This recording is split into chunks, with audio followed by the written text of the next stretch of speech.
Hello दोस्तों, कैसे हैं आप सब। आज के वीडियो में हम गैसियस लॉज की स्टडी करने वाले हैं। इसमें हम पढ़ेंगे Charles law, Boyle's law, Avogadro's law और गै-लुसैक्स लॉ के बारे में। हम इनको अच्छे से समझेंगे, इनके ग्राफ बना के भी देखेंगे। लेकिन क्या होता है ना, पढ़ने के कुछ दिनों के बाद हमें कन्फ्यूजन होने लग जाता है कि मतलब जो हमने लॉज पढ़े हैं इसमें कौन से लॉ में हमने क्या कॉन्स्टेंट रख के स्टडी करी है। चार्ल्स लॉ में क्या कॉन्स्टेंट था, प्रेशर कॉन्स्टेंट था, वॉल्यूम कॉन्स्टेंट था या टेम्परेचर कॉन्स्टेंट था। बॉयल्स लॉ में हमने क्या कॉन्स्टेंट रखा था, है ना। तो इन कन्फ्यूजन से बचने के लिए मेरे पास एक सॉल्यूशन है। मैं आपके लिए निमोनिक लेके आया हूँ जो कुछ इस तरीके से साउंड करता है, बेटा चाय पी लो जिंजर वाली। अगर आप इसको डिकोड करें तो समझ सकते हैं कि देखो, बेटा boils law temperature constant, Charles law pressure constant, ginger वाली गै-लुसैक्स लॉ वॉल्यूम कांस्टेंट। तो इस तरीके से जब आप इसको पढ़ोगे समझोगे तब आपको लॉन्ग टर्म तक इजीली याद रहेगा और आप बिल्कुल भी कंफ्यूज नहीं होगे। तो इसके कंसेप्चुअल जो पॉइंट्स हैं वो मैं आपको अभी नोट्स के फॉर्म में जब पढ़ाऊँगा तब समझाऊंगा। तो चलिए फिर वीडियो को शुरू करते हैं। देखो, हमारे पास निमोनिक था, बेटा चाय पी लो जिंजर वाली, ठीक है। Boils law temperature constant, Charles law में प्रेशर कांस्टेंट था और गै-लुसैक लॉ में वॉल्यूम कांस्टेंट था। अब हम देखते हैं बॉयल्स लॉ के बारे में। देखो, बॉयल्स लॉ में हमारा जो टेम्परेचर है वो कांस्टेंट है, ठीक है। बॉयल्स ने गैस की स्टडी करी थी टेम्परेचर को कांस्टेंट रख के, और एक गिवन सैंपल ऑफ गैस दिया हुआ था, यानी कि उसमें नंबर ऑफ मोल्स भी कांस्टेंट थे। अब यहाँ पे आप लगाओगे ideal gas equation PV is equal to nRT। तो देखो आपको क्या मिलेगा। हमारे पास क्या क्या कांस्टेंट है, टेम्परेचर कांस्टेंट है, number of moles of gas constant है, बिकॉज एक गिवन सैंपल ऑफ गैस में हमने इसकी स्टडी करी टेम्परेचर को कांस्टेंट रख के। और R यूनिवर्सल गैस कांस्टेंट है, तो R भी आपका कांस्टेंट रहेगा। अब ये तीनों कांस्टेंट एक तरफ है, ठीक है। तो इनको मैं K लिख लेता हूँ, तो PV is equal to constant K आ गया, ठीक है। अब मेरे को प्रेशर और वॉल्यूम के बीच का रिलेशन चेक करना है, तो मैं वॉल्यूम को दूसरे साइड लेके जाता हूँ। देखो यहाँ पे मल्टीप्लिकेशन में था तो दूसरे साइड ले जाऊंगा तो डिवीजन में चला जाएगा, तो P is equal to K by V, ठीक है। अब कांस्टेंट K को जब मैं गायब करूंगा तो प्रोपोर्शनलिटी साइन लगा दूंगा, तो यहाँ से मेरा आ जाएगा pressure is inversely proportional to volume.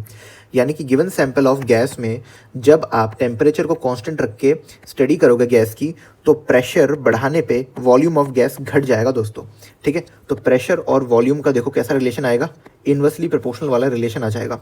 और अगर आप प्रेशर वर्सेस 1/V का ग्राफ बनाओगे तो डायरेक्टली प्रोपोर्शनल रिलेशन आएगा, ठीक है। Because pressure is directly proportional to 1/V and pressure is inversely proportional to V, ठीक है। प्रेशर बढ़ाने पे वॉल्यूम घटता है, इसलिए ग्राफ इस तरीके से बनेगा प्रेशर और वॉल्यूम का। लेकिन ध्यान ये रखना कि प्रेशर वर्सेस 1/V का अगर ग्राफ है तो ये डायरेक्टली प्रोपोर्शनल वाला बनेगा, ठीक है।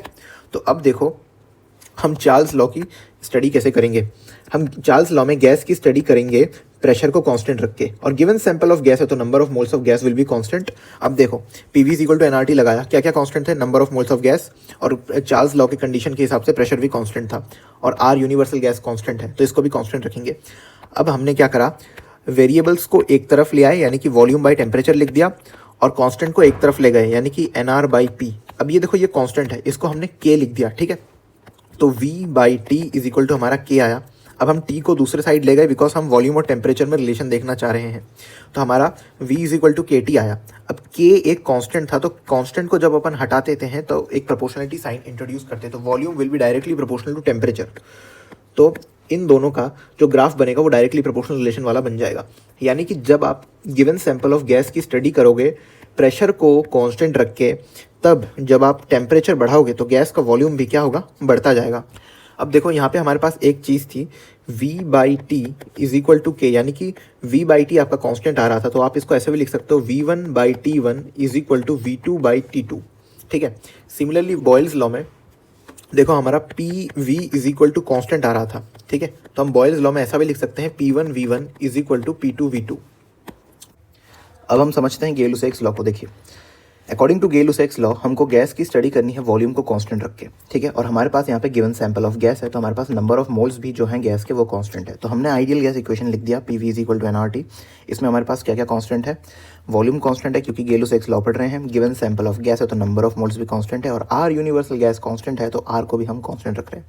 अब देखो ये जो कांस्टेंट है NR और V, इसको एक तरफ हम लेके जाएंगे, और जो वेरिएबल है प्रेशर और टेम्परेचर इसको एक तरफ लेके आते हैं, तो हमारे लिए थोड़ा आसान रहेगा। तो देखो क्या लिखूंगा मैं, pressure by temperature is equal to NR by में V। अब ये तीनों तो भैया कांस्टेंट है तो इसको K लिख दिया मैंने, ठीक है। कांस्टेंट को K के बराबर मैंने पुट कर दिया। अब ये देखो P/T is equal to K लिख दिया मैंने। अब मेरे को प्रेशर और टेम्परेचर के बीच का रिलेशन देखना है, तो मैं टेम्परेचर को दूसरे साइड लेके जाता हूँ। यहाँ डिवीजन में दूसरे साइड जाएगा तो मल्टीप्लिकेशन में हो जाएगा, तो यहाँ पे आपका आ जाएगा P is equal to KT।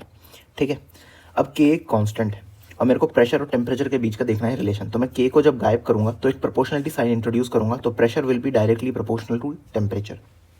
ठीक है, तो यानी कि एक गिवन सैंपल ऑफ गैस में जब मैंने वॉल्यूम को कांस्टेंट रख के स्टडी करी, तो जब मैं टेम्परेचर को बढ़ा रहा हूँ तो गैस का जो प्रेशर है वो भी बढ़ रहा है।